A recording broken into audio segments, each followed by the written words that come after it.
नमस्कार। इस खास विश्लेषण में आपका बहुत बहुत स्वागत है। आज का ये सत्र विशेष रूप से उन लोगों के लिए तैयार किया गया है जो 2026 में ईएमआरएस प्रिंसिपल बनने का सपना देख रहे हैं।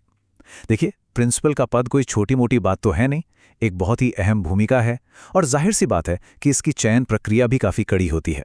तो आज हम क्या करेंगे? आज हम सीधे उस उच्च दबाव वाले व्यवहारिक मॉक इंटरव्यू की तैयारी पर बात करेंगे, जिसका सामना आपको फाइनल सिलेक्शन के दौरान करना होगा। ये कोई आम इंटरव्यू नहीं है दोस्तों, ये एक मिशन संचालित संस्थान में आपके नेतृत्व की परीक्षा है। तो चलिए सीधा मुद्दे पर आते हैं। आज के इस सत्र का एजेंडा बिल्कुल साफ है।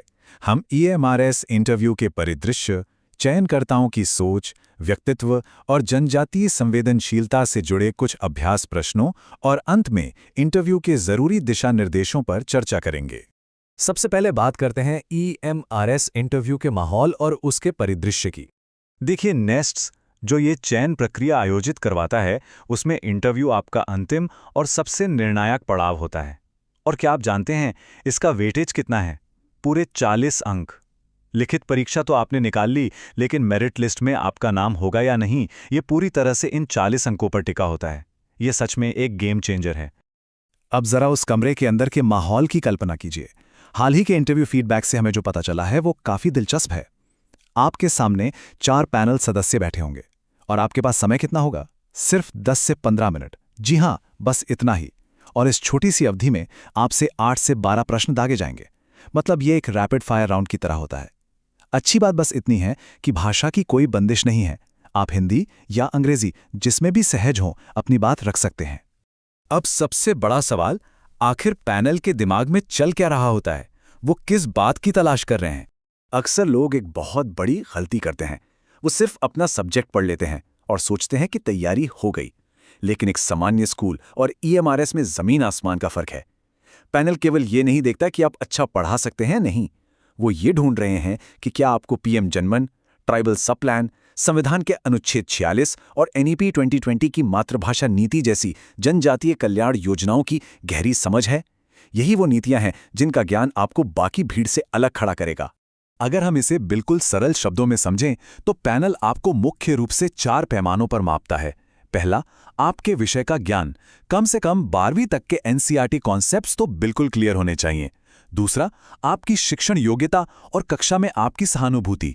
तीसरा, जनजातीय संवेदनशीलता, यानी उन वंचित बच्चों की पृष्ठभूमि को आप कितना समझते हैं। और चौथा, जो शायद इस पूरी प्रक्रिया का सबसे अहम हिस्सा है, क्या आप सच में सुदूर और जंगली इलाकों में काम करने की इच्छा रखते हैं? चलिए अब थोड़ा अभ्यास करते हैं। मान लीजिए कि आप उस हॉट सीट पर बैठे हैं और इंटरव्यू शुरू हो चुका है। इंटरव्यू शुरू होते ही जो सबसे पहला और सबसे आम बाउंसर आपकी तरफ आता है वो है, अपने बारे में कुछ बताएं। सुनने में बहुत सीधा और आसान लगता है ना, लेकिन यकीन मानिए इसी एक सवाल के जवाब से तय हो जाता है कि आपके अगले 15 मिनट किस दिशा में जाने वाले हैं। इस सवाल का जवाब देने के लिए आपके पास एक बहुत ही सधी हुई पिच होनी चाहिए। आपका उत्तर 2 से 3 मिनट से ज्यादा का बिल्कुल नहीं होना चाहिए। अपनी शिक्षा, अपने पढ़ाने के अनुभव, विषय की अपनी विशेषज्ञता और सबसे जरूरी बात, ईएमआरएस से जुड़ने की अपनी असली प्रेरणा को इसमें शामिल करें। यहां वहां की बातें करने या भटकने से बिल्कुल बचना है। और इसके बाद आता है वो अल्टीमेट ट्रैप क्वेश्चन, वो फंसाने वाला सवाल जो पैनल आपके असली इरादों को परखने के लिए फेंकता है। अगर आपके पास केवीएस और एनवीएस का विकल्प हो तो आप ईएमआरएस ही क्यों चुनेंगे? इस सवाल के पीछे का मकसद समझिए। पैनल दरअसल ये देखना चाहता है कि क्या आप वाकई शहरों की चकाचौंध और सुख सुविधाओं को छोड़ने के लिए तैयार हैं। ईएमआरएस स्कूल अक्सर ऐसे सुदूर जंगलों या पहाड़ी इलाकों में होते हैं जहां शायद 24 घंटे इंटरनेट ना हो या कोई बहुत बड़ा अस्पताल ना हो। क्या आप इस कठिन लेकिन बेहद जरूरी मिशन के लिए अपना आरामदायक जीवन छोड़ेंगे? इस सवाल का जवाब आपको पूरी ईमानदारी और सोच समझ कर देना है। अब हम इस विश्लेषण के सबसे गंभीर और महत्वपूर्ण हिस्से की तरफ बढ़ते हैं। वो है जनजातीय संवेदनशीलता और उससे जुड़े परिदृश्य। मान लीजिए पैनल आपके सामने एक सिचुएशन रखता है। एक जनजातीय बच्चा आपके स्कूल में नया आया है, वो वहां के माहौल में बिल्कुल ढल नहीं पा रहा है, उसे गंभीर एडजस्टमेंट प्रॉब्लम्स हो रही हैं। एक प्रिंसिपल के तौर पर आप क्या करेंगे? अब देखिए, यहां कोई किताबी ज्ञान काम नहीं आएगा। आपको एक ऐसा जवाब देना होगा जो सहानुभूति से भरा हो और ठोस डेटा पर आधारित हो। हाल ही की रिसर्च बताती है कि इस स्थिति से निपटने का सबसे बेहतरीन तरीका है इंटरवेंशन पैकेज का इस्तेमाल करना। ये कोई हवाई बात नहीं है, बल्कि 90 दिनों का एक पूरा संरचित कार्यक्रम होता है। जनजातीय बच्चे जब पहली बार अपना घर छोड़कर आते हैं तो उन्हें मनोवैज्ञानिक मदद और लगातार प्रेरणा की जरूरत होती है। ये 90 दिनों का पैकेज ड्रॉप आउट दर को काफी हद तक कम कर देता है।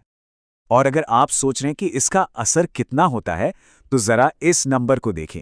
रिसर्च का डेटा बताता है कि जब इस 90 दिन के इंटरवेंशन पैकेज को लागू किया गया तो बच्चों की एडजस्टमेंट प्रॉब्लम्स के स्कोर में सीधे 33.19 अंकों की भारी गिरावट दर्ज की गई।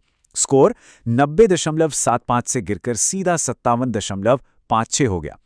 अगर आप इंटरव्यू में इस तरह के ठोस डेटा का हवाला देते ना, तो पैनल पर इसका बहुत ही गहरा प्रभाव पड़ता है। रिसर्च का एक और दिलचस्प पहलू ये भी है कि समायोजन या एडजस्टमेंट की इस समस्या में लड़के और लड़कियों के बीच कोई खास फर्क नहीं होता। दोनों को ही समान रूप से सांस्कृतिक और सामाजिक बाधाओं का सामना करना पड़ता है।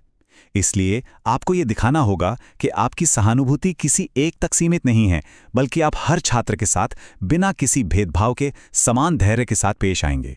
चलिए, ज्ञान और विषय की बातें तो बहुत हो गईं। अब बात करते हैं अंतिम तैयारी की। इंटरव्यू वाले दिन आपका व्यवहार कैसा होना चाहिए?